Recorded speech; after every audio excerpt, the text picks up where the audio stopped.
sejahtera, selamat datang ke Cikgu Yi Channel. Hari ini kita akan membincangkan tajuk permintaan dan penawaran faktor pengeluaran di pasaran input. Pada mulanya, apakah itu permintaan faktor pengeluaran? Permintaan faktor pengeluaran adalah permintaan berkait ataupun permintaan terbitan. Ini bermakna permintaan faktor pengeluaran adalah bergantung kepada permintaan terhadap barangan yang dikeluarkan dengan menggunakan faktor pengeluaran tersebut dalam proses pengeluaran. Didapati bahawa wujud satu hubungan langsung antara permintaan faktor pengeluaran dengan permintaan terhadap output yang dikeluarkan oleh faktor pengeluaran tersebut. Marilah kita lihat hubungan ini dengan berpandukan jadual yang ditunjukkan. Didapati bahawa faktor pengeluaran getah boleh menghasilkan output daya dan kayu balak menghasilkan perabot kayu, manakala besi dan keluli boleh menghasilkan kereta. Apabila permintaan output iaitu daya, perabot kayu dan kereta meningkat, ini akan menyebabkan lebih banyak faktor pengeluaran diperlukan untuk mengeluarkan output tersebut. Maka permintaan terhadap faktor pengeluaran seperti getah, kayu balak dan besi dan keluli juga akan meningkat. Jadi di sini kita boleh lihat wujud satu hubungan langsung antara permintaan output dengan permintaan faktor pengeluaran. Sebaliknya, apabila permintaan terhadap output menurun, maka permintaan terhadap faktor pengeluaran yang mengeluarkan output itu juga akan menurun. Jadi di sini kita dapati bahawa permintaan faktor pengeluaran amat bergantung kepada permintaan output yang dikeluarkan. Itu sebabnya kita kenali permintaan faktor pengeluaran sebagai permintaan berkait ataupun permintaan terbitan daripada permintaan output ataupun keluaran. Kita akan bincangkan pasaran input dalam bentuk persainan sempurna. Di pasaran input persainan sempurna terdapat banyak ciri-ciri yang unik. Marilah kita lihat ciri-ciri tersebut. Di pasaran input persainan sempurna, terdapat ramai pekerja dan ramai majikan. Oleh sebab itu, upah buruh adalah ditentukan oleh kuasa permintaan dan kuasa penawaran di pasaran buruh. Ini bermakna tiada majikan ataupun buruh individu yang ada kuasa menentukan upah di pasaran input tersebut. Di samping itu, tiada kesatuan sekerja wujud di pasaran ini. Majikan dan buruh ada pengetahuan sempurna tentang segala-gala yang berlaku dalam pasaran ini. Seterusnya, buruh adalah diandaikan bermobiliti sempurna, maknanya buruh boleh bermobiliti dari segi geografi dan juga dari segi pekerjaan, di mana buruh adalah pengganti sempurna. Mereka boleh berpindah dari satu pekerjaan ke pekerjaan yang lain dan juga dari satu tempat kerja ke tempat kerja yang lain. Selain daripada itu, tujuan utama firma adalah memaksimumkan keuntungan. Oleh kerana ini adalah sebuah pasaran persainan sempurna, maka terdapat kebebasan masuk dan keluar dan setiap firma dalam pasaran ini akhirnya hanya akan mendapat untung normal dalam jangka panjang. Dan firma dalam pasaran persainan sempurna bagi pasaran input akan mencapai keseimbangan. Apabila kita sebut tentang keseimbangan, ia juga merupakan satu syarat untuk memaksimumkan keuntungan. Jadi syaratnya ialah di mana MRP adalah sama dengan MCF. Jadi apakah itu MRP dan apa itu MCF dan bagaimana MRP boleh sama dengan MCF, itulah yang perlu kita menerokai dalam pembelajaran hari ini. Sebelum kita mengkaji keseimbangan pasaran input persainan sempurna, ada beberapa rumus yang perlu pelajar-pelajar kuasai. Jadi kita mula dengan mempelajari rumus keluaran fizikal. Di bawah keluaran fizikal, ada 3 konsep yang penting yang perlu pelajar-pelajar ingat, iaitu jumlah keluaran fizikal TPP, keluaran fizikal purata APP, dan keluaran fizikal marginal MPP. Kita akan lihat maksud dan juga formula untuk setiap kategori ini. Bagi jumlah keluaran fizikal singkatan TPP, ia merujuk kepada jumlah kuantiti sesuatu barang yang dihasilkan oleh sejumlah faktor pengeluaran yang tertentu. Untuk mendapatkan jumlah keluaran fizikal, kita akan guna formula keluaran fizikal purata darab dengan kuantiti faktor pengeluaran. Dalam konteks ini, kuantiti faktor pengeluaran adalah buruh. Jadi, kita boleh tulisnya sebagai TPP sama dengan APP darab dengan QF. QF merupakan kuantiti faktor, iaitu tenaga buruh. Seterusnya, keluaran fizikal purata. APP, ia adalah jumlah kuantiti sesuatu barang yang dihasilkan oleh setiap unit faktor pengeluaran yang digunakan. Sebab kita kira purata. Jadi bila kita sebut tentang purata, kita melihat pengeluaran oleh setiap unit faktor pengeluaran. Dalam erti kata lain, ialah keluaran yang dikeluarkan oleh setiap unit tenaga buruh. Jadi formula untuk mendapatkan keluaran fizikal purata adalah dengan menggunakan jumlah keluaran fizikal bahagi dengan jumlah kuantiti faktor pengeluaran. Jadi kita akan ambil TPP bahagi dengan QF. Seterusnya, keluaran fizikal sud juga boleh dikenali sebagai keluaran fizikal marginal, MPP. Untuk menghitungkan MPP, kita perlu memahami maksudnya dulu. Keluaran fizikal sud merujuk kepada tambahan kuantiti pengeluaran ataupun tambahan kuantiti output akibat daripada tambahan satu unit faktor pengeluaran yang digunakan. Jadi ini bermakna bila kita tambah satu unit tenaga buruh, berapa unit output dapat ditambahkan. Inilah yang akan dihitung oleh formula MPP. Jadi untuk mendapatkan keluaran fizikal sud, kita boleh ambil perubahan jumlah keluaran fizikal bahagi dengan perubahan kuantiti faktor pengeluaran. Jadi untuk mendapatkan perubahan, kita mesti ada jumlah keluaran fizikal yang baru dan asal dan kuantiti faktor pengeluaran yang baru dan asal. Jadi segitiga adalah satu simbol untuk menunjukkan perubahan. Jadi kita ada perubahan TPP bahagi dengan perubahan QL. Baiklah, selepas 3 rumus tadi, cikgu akan teruskan dengan rumus hasil keluaran. Selepas cikgu mengajar semua formula atau rumus ini, maka kita akan sama-sama membuat satu latihan. Bagi rumus hasil keluaran, dia juga terdiri daripada 3 konsep utama, iaitu jumlah hasil keluaran TRP, keluaran hasil purata ARP, dan juga keluaran hasil marginal, iaitu MRP. Marilah kita lihat jumlah hasil keluaran, definisi dan juga formulanya.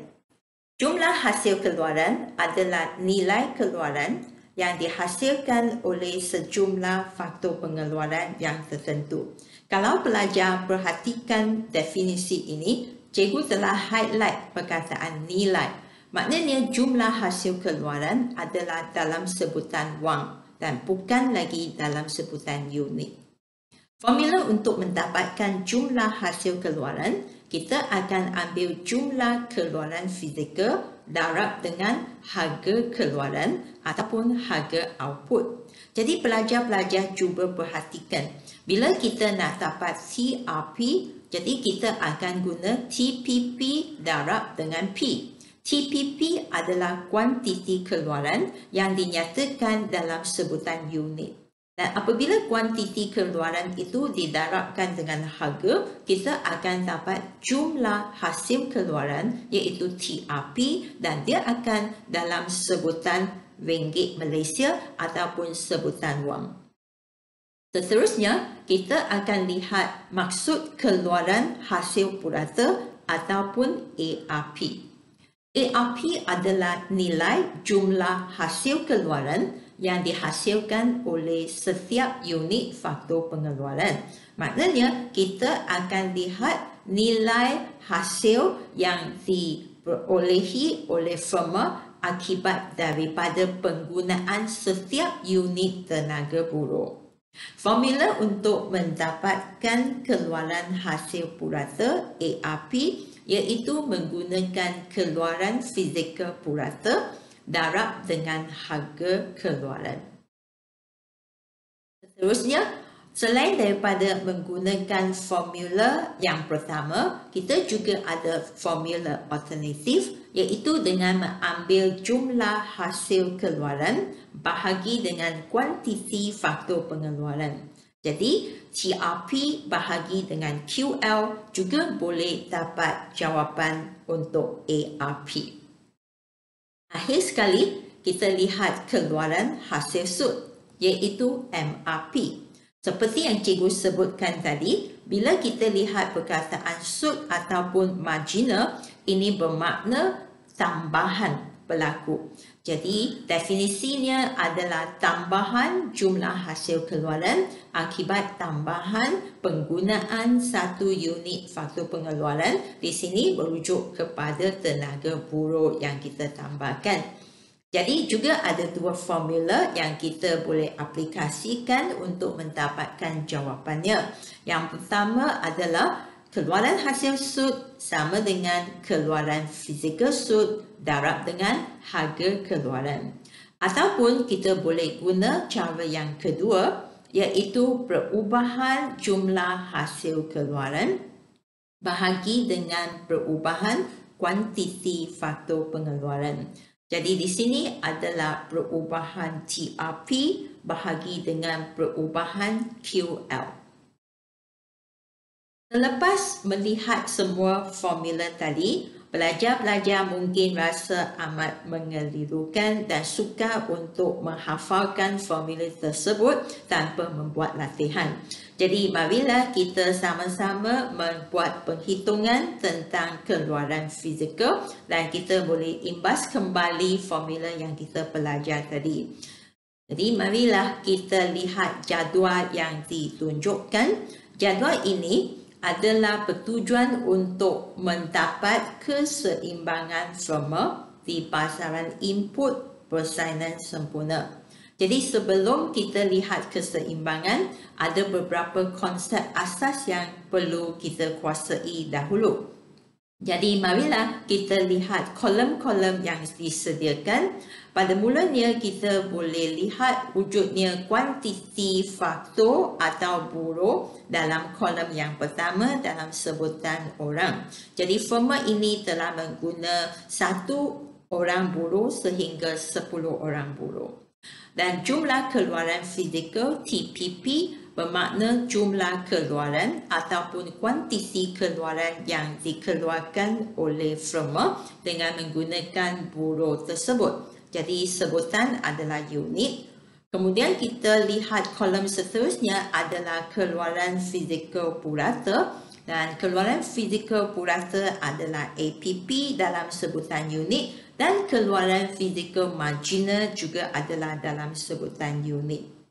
Jadi marilah kita lengkapkan dua kolom APP dan MPP dahulu sebelum kita pergi ke penghitungan yang lebih lanjut.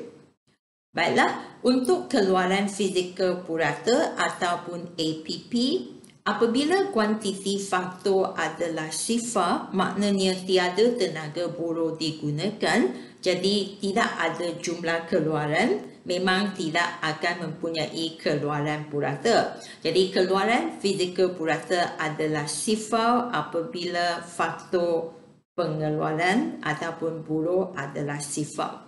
Jadi seterusnya, apabila penggunaan buruh satu orang, kita boleh cari keluaran fizikal purata dengan mengaplikasikan formula. Pelajar-pelajar masih ingat formula yang kita belajar tadi? Iaitu menggunakan TPP bahagi dengan QF. Jadi dalam kes ini, kita akan ambil 10 bahagi dengan 1. Jadi kita dapat 10. Seterusnya, penggunaan dua orang buruh, kita akan ambil TPP 23 bahagi dengan kuantiti buruh 2. Jadi kita dapat 11.5. Seterusnya, apabila 3 orang buruh digunakan, maka TPP yang dikeluarkan adalah 42. Untuk mendapatkan APP, kita akan ambil 42 bahagi dengan 3 orang tenaga buruh. Jadi APP iaitu keluaran purata adalah 14 di sini. Jadi cikgu nak ingatkan pelajar-pelajar bila kita menghitungkan pengiraan dalam mikroekonomi, jadi setiap satu nilai mesti ada 2 tempat selepas titik perpuluhan. Baiklah, ini adalah keluaran fizikal purata APP. Jadi imbas kembali formula yang kita belajar tadi, iaitu jumlah keluaran fizikal bahagi dengan jumlah kuantiti faktor pengeluaran. TPP bahagi dengan QL. Jadi ini adalah langkah penghitungannya dan kita dapat jawapan yang ditunjukkan. Apabila pelajar teruskan dengan langkah yang sama untuk membuat jawapan yang seterusnya, kita akan dapat jawapan yang dipaparkan dalam jadual ini. Baiklah, selepas kita habis menjawab APP, marilah kita buat MPP pula. MPP ialah keluaran fizikal marginal. Sebagai pengingatan kepada pelajar, keluaran fizikal marginal adalah perubahan TPP bahagi dengan perubahan kuantiti buruh. Jadi apabila kuantiti buruh ataupun kuantiti faktor adalah sifar, memang tak ada perubahan sebab tidak ada nilai sebelum sifar, ya. Jadi bila kita diberikan kuantiti faktor adalah sifar, maka keluaran fizikal marginal adalah dash, di mana kita memang tak ada nilai, tiada penghitungan boleh dibuat.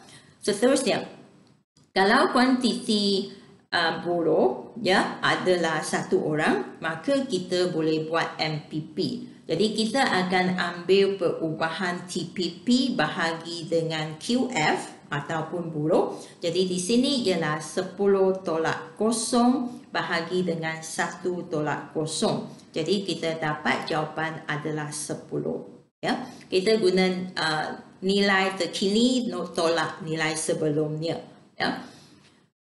Pada penggunaan dua orang buruh, MPP adalah perubahan TPP 23 tolak 10 bahagi dengan perubahan QL 2 tolak 1, kita dapat 13. Kita teruskan dengan penghitungan tu. Apabila penggunaan buruh adalah 3 orang, maka perubahan TPP adalah 42 tolak 23 bahagi dengan 3 tolak 2. Jadi kita dapat 19. Untuk penggunaan 4 orang tenaga buruh, maka MPP boleh dihitung dengan melihat perubahan TPP bahagi dengan perubahan QL.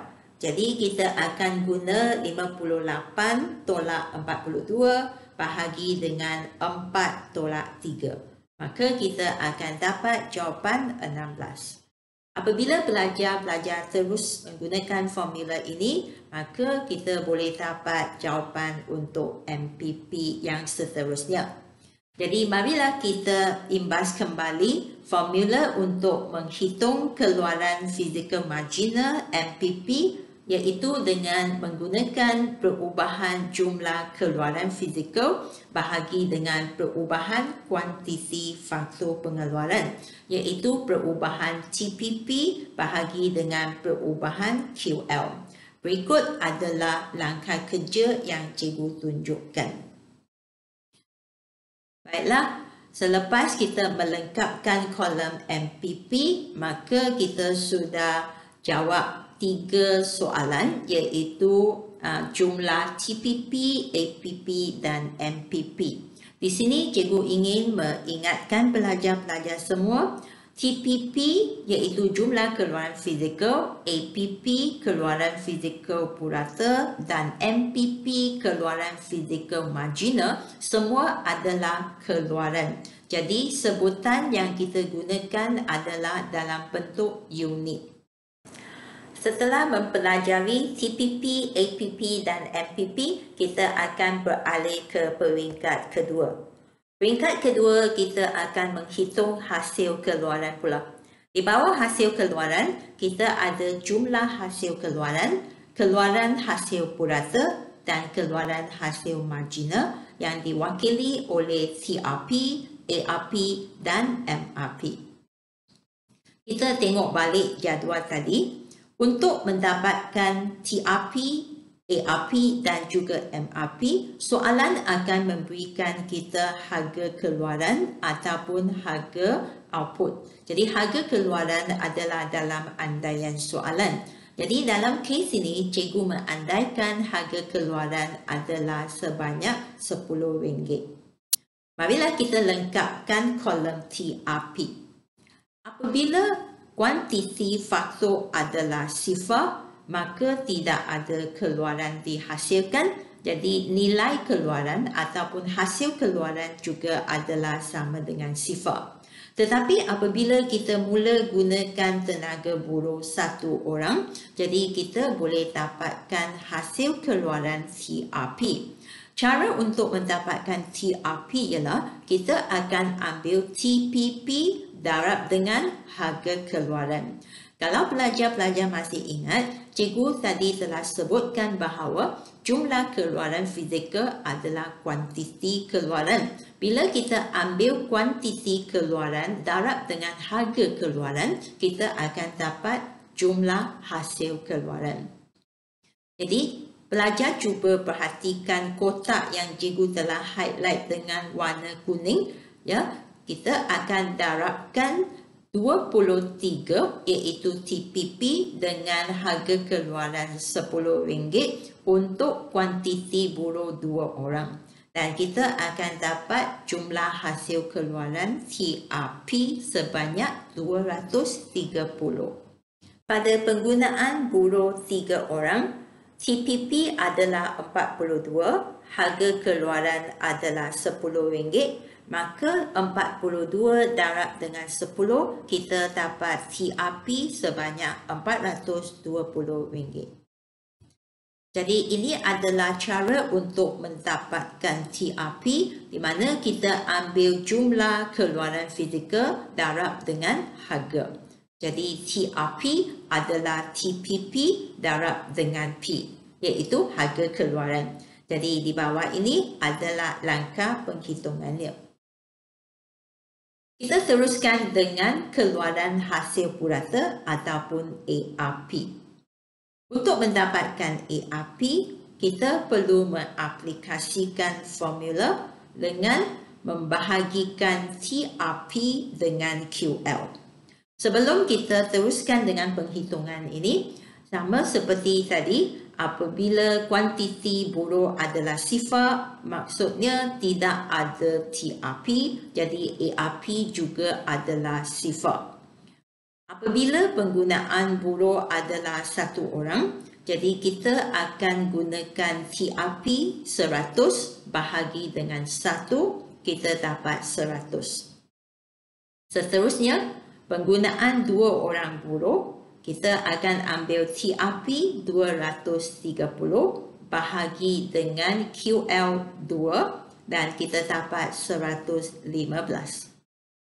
Penggunaan buruh 3 orang, kita akan ambil TRP 420 bahagi dengan 3 kuantiti buruh dan kita dapat puratanya adalah 140.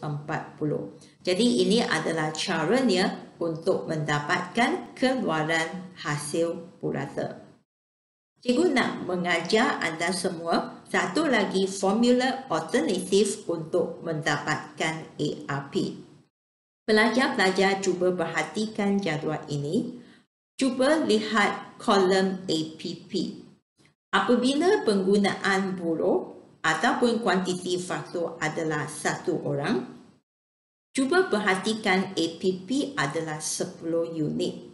Apabila cikgu menggunakan APP 10 unit darab dengan harga keluaran 10, maka jawapan adalah 100 bagi ARP. Jadi bermakna ARP juga boleh diperoleh dengan menggunakan APP darab dengan P.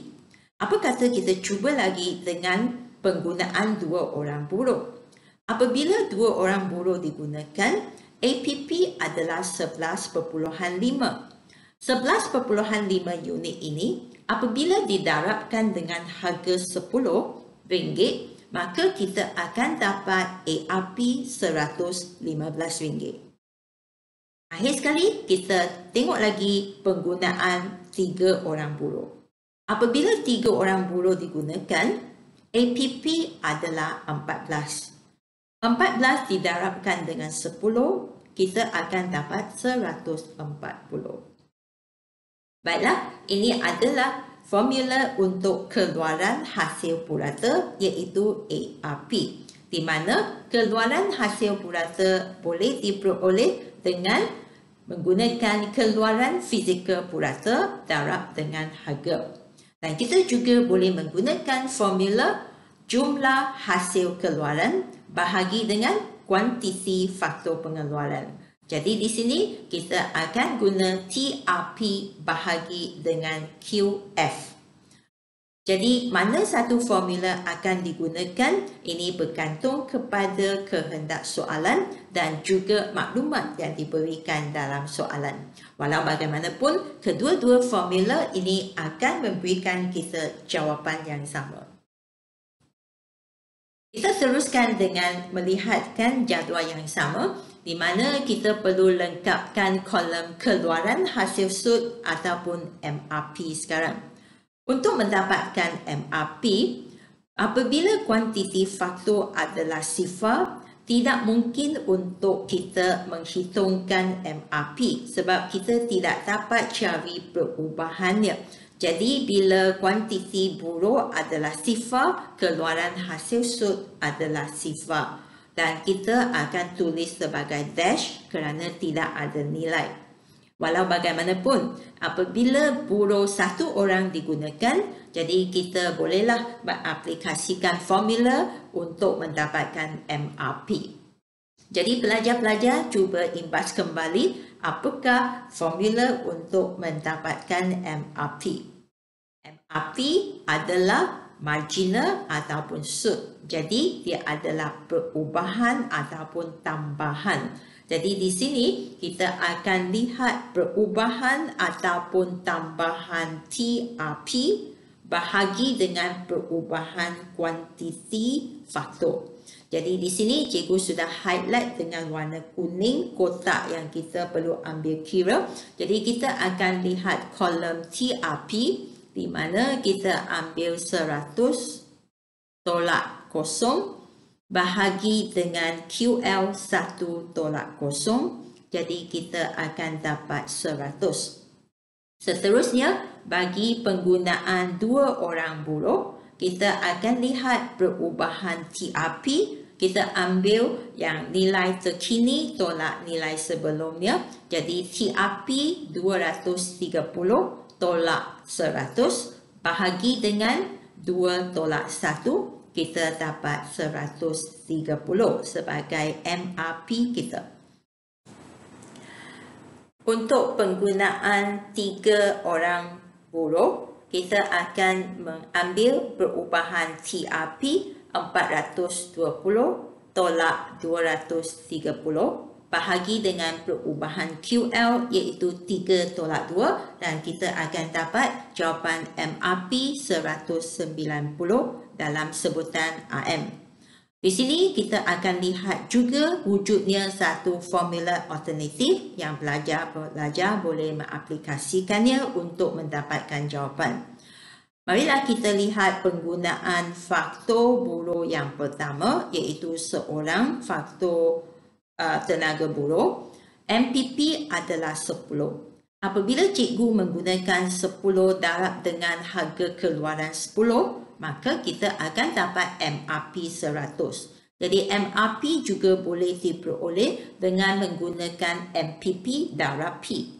Marilah kita cuba lagi satu untuk penggunaan buruh 2 orang iaitu 13 MPP darab dengan 10 harga keluaran, kita akan dapat 130. Dan seterusnya bagi penggunaan 3 orang buruh, MPP adalah 19 dan kita darab dengan harga keluaran 10, kita akan dapat 190 sebagai MRP-nya.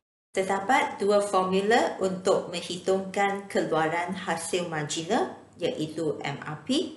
Keluaran hasil marginal boleh diperoleh dengan menggunakan keluaran fizikal marginal darab dengan harga keluaran ataupun perubahan jumlah hasil keluaran bahagi dengan perubahan kuantiti faktor pengeluaran.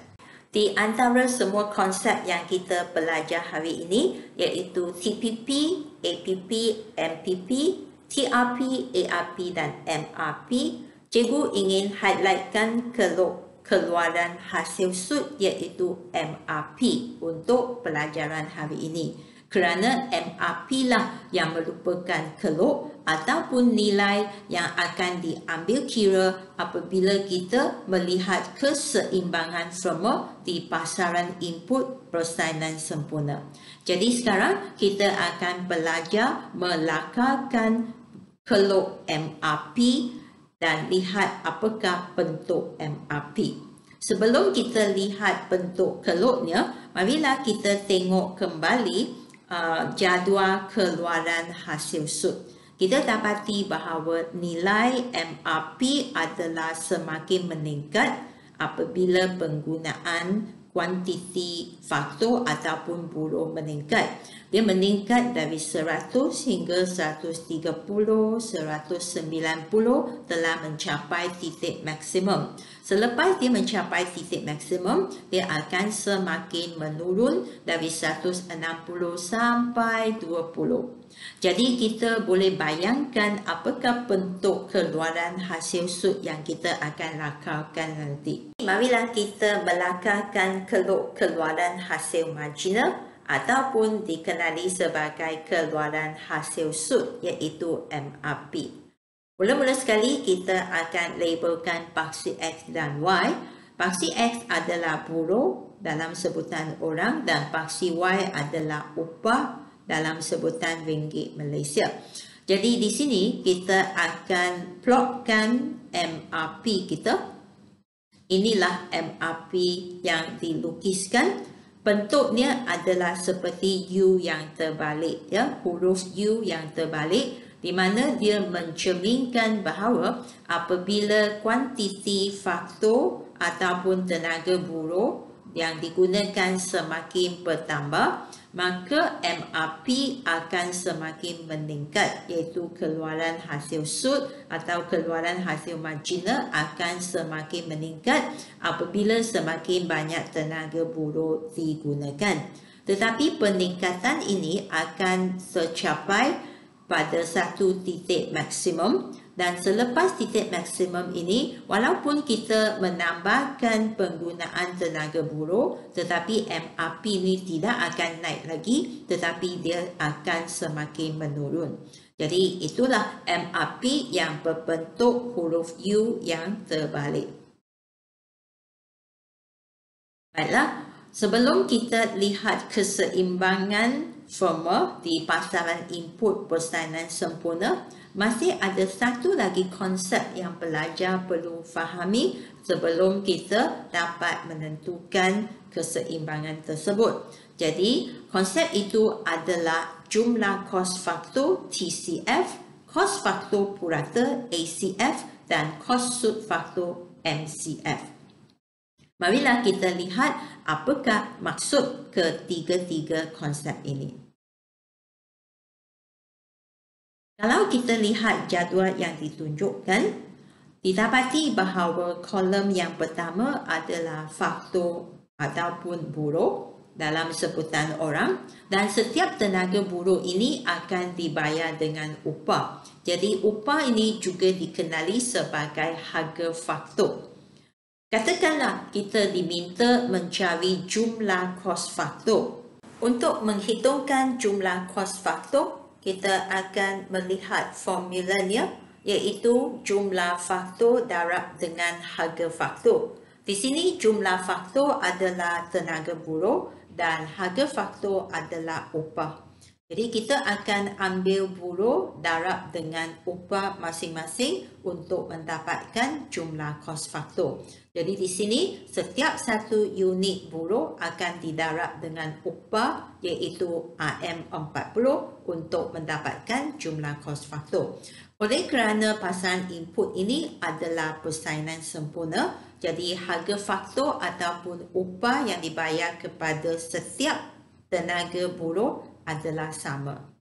Maka ini adalah jawapan yang ditunjukkan untuk jumlah kos faktor. Untuk menghitungkan kos purata faktor, iaitu ACF, kita boleh ambil jumlah kos faktor bahagi dengan kuantiti faktor. Jadi, pada penggunaan seorang buruh, jumlah kos faktor RM40 bahagi dengan buruh seorang, kita dapat 40. Dan seterusnya, apabila dua orang buruh digunakan, maka jumlah kos faktor 80 bahagi dengan 2, kita juga dapat 40. Jadi apabila kita teruskan dengan langkah penghitungan ini, kita akan dapati bahawa kos purata faktor adalah malah, iaitu 40. Untuk menghitungkan kos sud faktor ataupun MCF, kita boleh menggunakan perubahan jumlah kos faktor bahagi dengan perubahan kuantiti faktor. Apabila buruh adalah seorang dan jumlah kos faktor adalah 40. Tetapi kita juga boleh mengirakan kos sud faktor dengan melihat perubahan jumlah kos faktor iaitu 40 tolak kosong, kerana sebelum 40 memang tak ada nilai, jadi kita kata kosong. Kemudian bahagi dengan perubahan buruh ialah 1 tolak dengan sebelumnya juga adalah kosong. Jadi kita dapat jawapan adalah 40. Kita teruskan dengan penggunaan dua orang buruh. Jadi lebih jelas di sini, di mana cikgu telah highlight kolom dengan warna kuning. Kita ambil perubahan jumlah kos faktor 80 tolak 40 bahagi dengan perubahan kuantiti faktor iaitu 2 tolak 1 dan kita dapat 40. Seterusnya, untuk penggunaan 3 orang buruh, kita aplikasikan formula yang sama di mana 120 tolak 80 bahagi dengan 3 tolak 2, kita masih dapat 40. Jadi apakah implikasi yang kita boleh dapat di sini? Ini adalah satu ciri yang sangat unik di pasaran input persainan sempurna. Kerana melalui penghitungan matematik tadi, kita sudah buktikan satu konsep yang sangat penting, iaitu harga faktor ataupun upah adalah sama dengan kos purata faktor iaitu ACF dan sama dengan kos sud faktor iaitu MCF. Jadi sekali lagi ya, upah adalah sama dengan ACF dan sama dengan MCF kerana nilai yang malar. Kenapa ini boleh berlaku? Jadi pelajar-pelajar harus ingat bahawa pasaran input ataupun pasaran buruh ini adalah dalam bentuk persainan sempurna. Jadi bagi pasaran input yang berbentuk persainan sempurna, setiap tenaga buruh akan mendapat upah yang sama. Ya, jadi bila upah yang sama, selepas kita ganti dalam formula ACF dan MCF, kita akan dapati MCF dan ACF juga memberikan nilai yang sama dengan upah. Ya, jadi apabila kita lakarkan graf, apakah bentuk graf yang akan dibentukkan? Jadi, marilah kita lihat lakaran grafnya. Ini adalah graf yang kita lakarkan berdasarkan kepada penghitungan kita tadi. Ya. Jadi paksi X adalah buruh orang dan paksi Y untuk kali ini kita akan labelkan paksi Y berdasarkan kepada apa yang kita lukiskan. Jadi di sini kita lukiskan 3 kelok, iaitu kos purata faktor, kos marginal faktor dan jumlah kos faktor. Jadi kita namakan paksi berdasarkan kepada 3 kelok tadi. Jadi pelajar-pelajar boleh lihat bahawa TCF ini adalah jumlah kos faktor. Dan jumlah kos faktor ini akan bermula dari titik asalan dan akan mencerun ke atas dari kiri ke kanan. Apakah rasionalnya? Kerana upah adalah malar dan peningkatan kuantiti buruh darab dengan upah yang malar, dalam konteks ini ialah RM40, kita akan dapati kenaikan TCF adalah malar juga. Ya. Dan bagi ACF dan MCF, sebab dia sama nilai dengan upah, jadi kita kata ACF adalah sama dengan MCF dan adalah berbentuk mendatar. Kenapa kita harus belajar kelok kos ini? Kerana ini akan membawa pelajar-pelajar ke objektif utama pembelajaran hari ini, iaitu mendapatkan keseimbangan firma di pasaran input persainan sempurna. Jadi cikgu nak kamu ingatkan satu bentuk kelok di sini, iaitu ACF dan MCF. Masih ingat tak? Tadi kita sudah belajar MRP yang berbentuk U yang terbalik. Sekarang ni ACF dan MCF yang mendatar. Kita akan buat magic dengan 2 kelok ini. Baiklah, sekarang adalah saat yang penting di mana kita tentukan keseimbangan firma di pasaran input persainan sempurna. Marilah kita lihat balik jadual yang kita telah lengkapkan tadi. Hampir setiap kolom telah kita lengkapkan dengan jawapan dan cikgu juga telah melengkapkan kolom harga buruh seunit iaitu MCF dengan nilai RM40. Dalam peperiksaan, MCF adalah diberikan dalam andaian soalan. Jadi pelajar-pelajar harus ingat bahawa MCF adalah sama dengan ACF dan juga sama dengan upah kerana ini adalah pasaran input persainan sempurna. Apa yang kita akan buat sekarang ialah kita akan tentukan keseimbangan di firma pasaran input persainan sempurna. Jadi syaratnya ialah kita akan memerhatikan MRP. Jadi MRP dengan nilai yang berbeza-beza dibandingkan dengan MCF, nilai yang malar. Dan kita akan dapat satu peringkat di mana MRP sama dengan MCF, itulah di mana firma telah mencapai keseimbangan dan juga dikatakan firma telah memaksimumkan keuntungannya. Jadi marilah kita perhatikan 2 kolom ini. Didapati bahawa keluaran hasil sub MRP dengan MCF adalah sama nilai dengan 40 apabila buruh sebanyak 9 orang digunakan.